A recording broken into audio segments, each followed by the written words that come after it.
Boa tarde, pessoal. Eu sou mais conhecido como Hilário, sou psicólogo, administrador e coach, terapeuta. Também trabalho numa empresa como diretor de recursos humanos de uma multinacional. Mas, de verdade, esse tema é um tema que me toca bastante, naturalmente. Eu sou um negro, né? Nesse país, que não é uma coisa fácil. E eu acho que vocês, enquanto jogadores, enquanto atletas, são referência para muita gente. Seguramente, se vocês estiverem atentos ao papel que vocês têm no mundo, é um papel diferenciado que, ainda sem pensar sobre, vocês estão impactando a vida das pessoas. É exatamente por isso que, nessa semana, no mês da consciência negra, ele me convidou, o Luiz, para estar conversando um pouquinho com vocês. A ideia é que a gente bata um papo mesmo, porque o que a gente precisa é pensar sobre consciência, né? Isso faz toda a diferença, porque nós tendemos a agir no dinamismo, né, na correria do dia a dia, e fazemos muitas coisas que podem impactar profundamente a vida das pessoas. E é exatamente por isso que é importante que a gente reflita. E as coisas que nós temos em nossa mente, que são produto da nossa formação, elas impactam e determinam a nossa visão de mundo.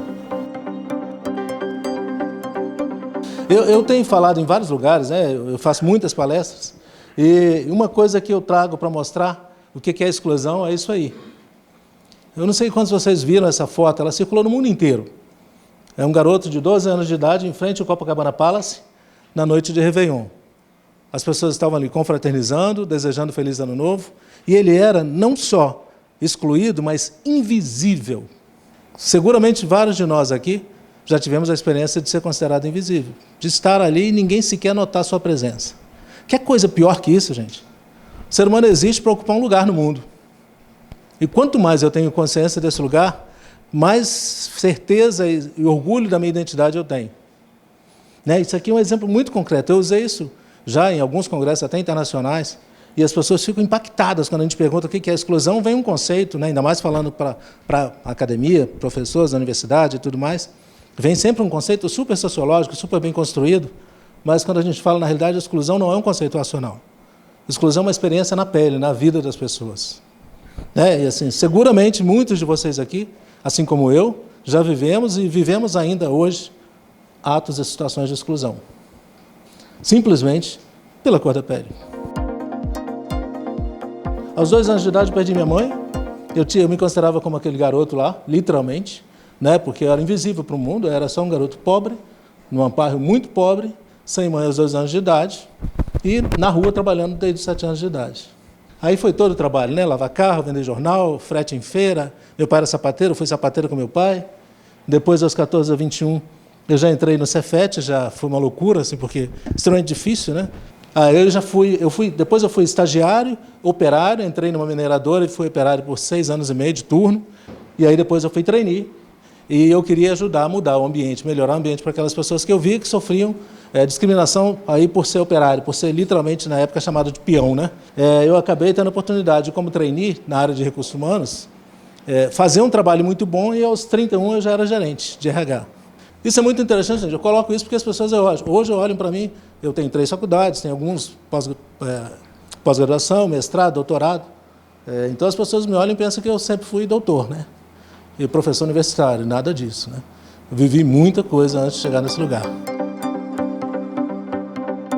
E esses são os dados concretos de Brasil, por exemplo, da realidade econômica e social do negro.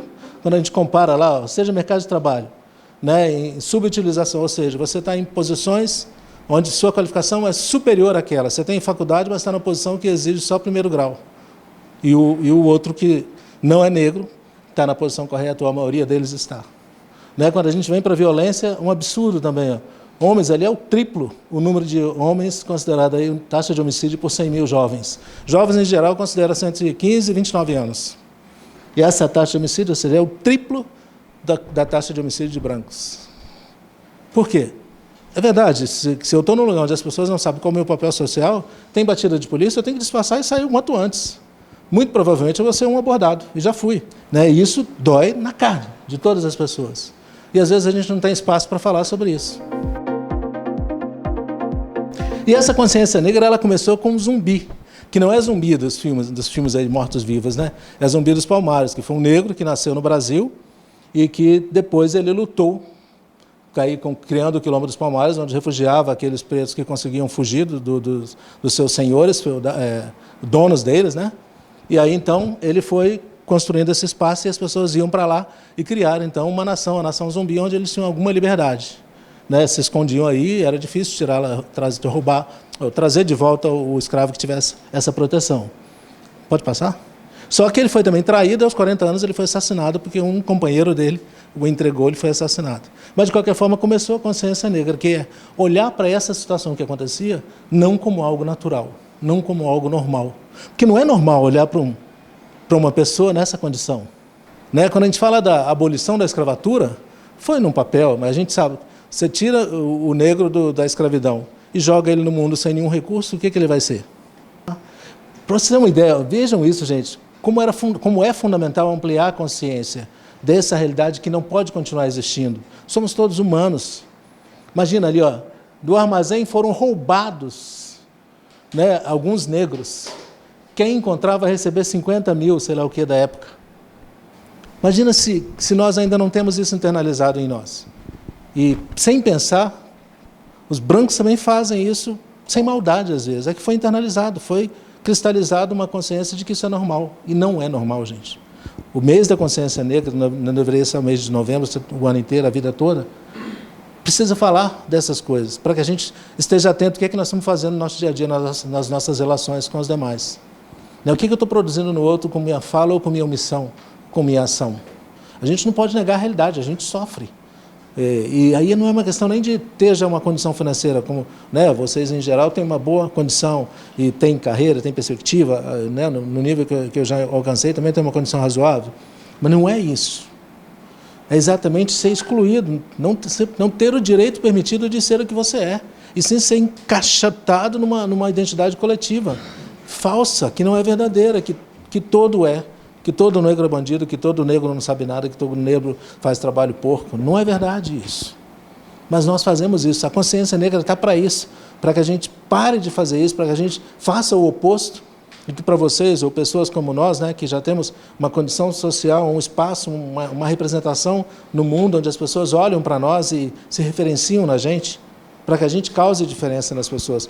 E aí, para a gente entender isso, é fundamental, gente, que a gente entenda o ponto de partida. Aqui tem algumas perguntinhas para que a gente responda em silêncio, só para você mesmo, tá? Você teve acesso à educação de qualidade? Não precisa responder, só para você mesmo, né? Você já teve um apelido baseado na sua raça? Eu estava num determinado lugar e eu lembro que uma criança de 10 anos, junto com seus pais, passou e falou comigo: macaco, o que você faz aqui? Vai embora daqui, aqui não é seu lugar. E os pais só riram. Né? Nessa altura da vida, a gente já amadureceu um pouquinho e falou: problema dos pais. Eu sei que ele vai ter muito problema com esse garoto no futuro. Mas é um absurdo um garoto de 10 anos falar isso, ele deve ouvir que os pais fazem isso com naturalidade. Né? E os pais saírem rindo sem falar nada. Segurança de loja costuma seguir você quando você entra? Em vários momentos que eu saio ou entro em algum lugar e não estou vestido com uma melhor roupa, estou normal, roupa comum, o segurança imediatamente olha para que lado que eu vou.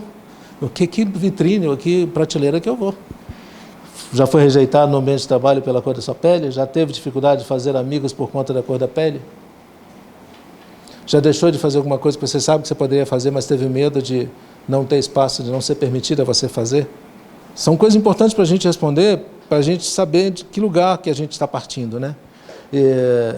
Porque realmente, para quem respondeu não para a maioria daquelas perguntas, precisa se dar conta que você é uma pessoa de sorte, uma pessoa privilegiada, por não ter que passar por tudo isso que a maioria dos negros passamos. A gente precisa entender que essa é a realidade. E aí, esse autor, o Paul Gilroy, né? Ele fez um exercício e ele criou uma teoria sobre as fases, né, do reconhecimento do nosso papel como racista. Isso também, o racismo nós também praticamos, como eu falei, o negro também pratica com o negro, né? Às vezes querendo se julgar superior, já avançou um pouquinho. E as fases são a negação: não, eu não sou racista, de hipótese alguma, isso que você falou não acontece comigo, eu não falo isso nunca com ninguém. Né? E o segundo momento já não, você entendeu errado, a gente fala alguma coisa, depois o outro, quando aponta para a gente que a gente teve uma atitude racista, a gente fala, não, você entendeu errado, eu não fiz isso, não foi essa a minha intenção. E aí no segundo momento, no terceiro momento eu já tenho vergonha, porque eu reconheço e falo, nossa, acabei de praticar um ato racista. Acabei de praticar discriminação. Né? Aí no quarto reconhecimento, tive a oportunidade que outros não tiveram. Eu sou um privilegiado. Eu reconheço que para o Hilário chegar na posição de diretor internacional, foi muito mais difícil para ele do que seria para um outro branco que tem a mesma formação que ele. Né? E 5 aí a reparação. Como eu posso desmantelar meu próprio racismo? Como é que eu reconstruo essa crença de que isso é normal? Como eu não aceito mais isso? Nós precisamos passar por essas fases todos nós, tanto brancos como negros, né? Qualquer cor de pele aqui. É importante ressaltar, né? Teve nos Estados Unidos aquela campanha Black Lives Matter, mas na verdade a gente tem que entender que todas as vidas importam, não só de negro, né? Porque a gente quer falar exatamente isso, não haver discriminação é que todos possam atuar com equidade, com igualdade, né? E de igual para igual em todo o processo, nessa interação. E isso aqui, gente, não dá para negar, por mais que a gente não fale, mas esse é o impacto na saúde da vida do negro, na saúde mental principalmente. Olha, a gente tem a tendência, com tudo isso acontecendo, é baixa autoestima, perda do amor próprio, se contentar com migalhas, desempoderamento, não acreditar que pode mais, que é capaz, vergonha de ser quem você é. E aqui, gente, eu trouxe para nós porque vale a pena a gente pensar, tudo aquilo lá altera a nossa condição de vida. Tudo aquilo ali altera a minha capacidade de entrega. Essa é uma fórmula de um coach americano. Eu fiz um curso com ele quando morava lá, inclusive participei de um grupo de estudo com ele, na casa dele e tudo mais. E ele fala disso. Ele era um coach que cuidava dos atletas de alta performance de tênis americano. E ele tem essa fórmula aí, que é resultado igual potencial menos interferência. Né? Ou seja, o resultado do Clube América, por exemplo, a performance, é resultado do potencial que cada um de vocês tem, menos todas as interferências. Quanto mais alguém seja capaz de perceber, de identificar quais são as interferências que estão reduzindo a capacidade de resultado de vocês enquanto time, vocês poderão entregar mais. Então, pensar nisso aqui que nós estamos falando hoje, na consciência negra, pode inclusive aumentar o rendimento do clube, de qualquer empresa. Né? Então, olha ali, o potencial de cada um. O negro pode até não reconhecer o seu próprio potencial, por toda a história que transpassa a sua mente e diminui a sua capacidade de se perceber como capaz, com um alto potencial, maior do que aquilo que ele está vivendo hoje. Né? E aí essa natureza única que seria a contribuição dele, volta só um minutinho. Essa interferência ali, ó, a experiência de exclusão, o espaço reduzido, tudo aquilo que a gente falou lá que são os impactos na saúde mental, reduz o potencial e entrega acaba sendo menor. O desempenho, a performance acaba sendo menor. E a pergunta é essa, né? Essa causa aí, eu sei que vocês lançaram essa campanha que eu achei fantástica, né? Consciência Negra todo dia, não só em novembro, ou dia 20, que é o dia do Zumbi dos Palmares, o dia da Consciência Negra, que foi o dia da morte do zumbi. O futuro aí que a gente está falando sobre essa possibilidade de mudar essa realidade só vai existir se a gente praticar alguma coisa diferente no presente. Eu tenho certeza que eu estou falando aqui, né, como psicólogo, como terapeuta, como coach, eu tenho certeza que isso traz memórias na cabeça de cada um de vocês, traz lembranças aí, e realmente vale a pena refletir e ocupar um lugar. Seja o lugar de responsável por mudar essa realidade, que todos nós somos, brancos, negros, amarelos, quem quer que seja, mas mesmo você que tem essa história, que respondeu sim para aquelas perguntas lá, comece a olhar diferente, comece a acreditar que existe mais potencial do que você tem acreditado até então, e de que a perspectiva de vida e de sucesso pode ser muito maior do que o que você tem até aqui, que você acredita que pode ter. Não tem dúvida, hoje, mais do que nunca, qualquer fala de alguém do América impacta muita gente nesse país. É importante ter consciência disso também. Né? É o momento de usar esse lugar que vocês estão ocupando, que é digno de honra mesmo, vocês evoluíram fantasticamente, e sem dúvida é produto dessa sensação, desse espírito de time, né? Que naturalmente tem espaço para melhoria, para crescimento, mas o que vocês provaram esse ano é algo fantástico. Tem que explorar mesmo isso. Só que explorar também para ver qual impacto vocês estão causando com tudo isso que vocês estão tendo, né? Para além do campo.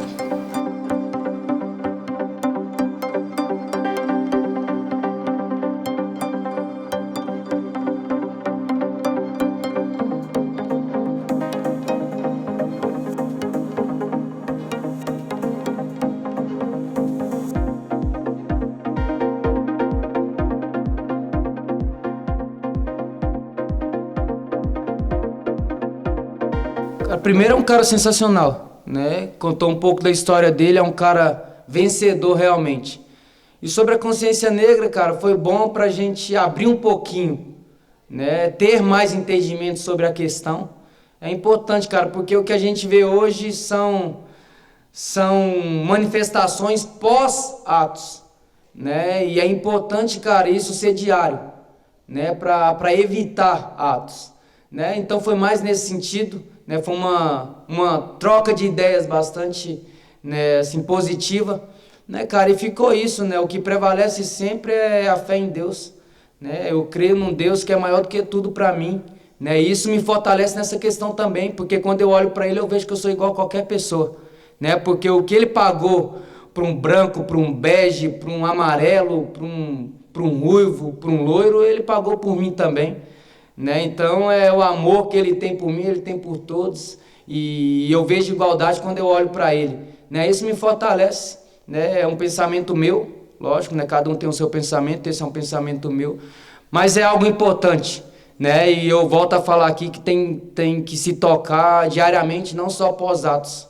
né? Então é só reforçar isso mesmo.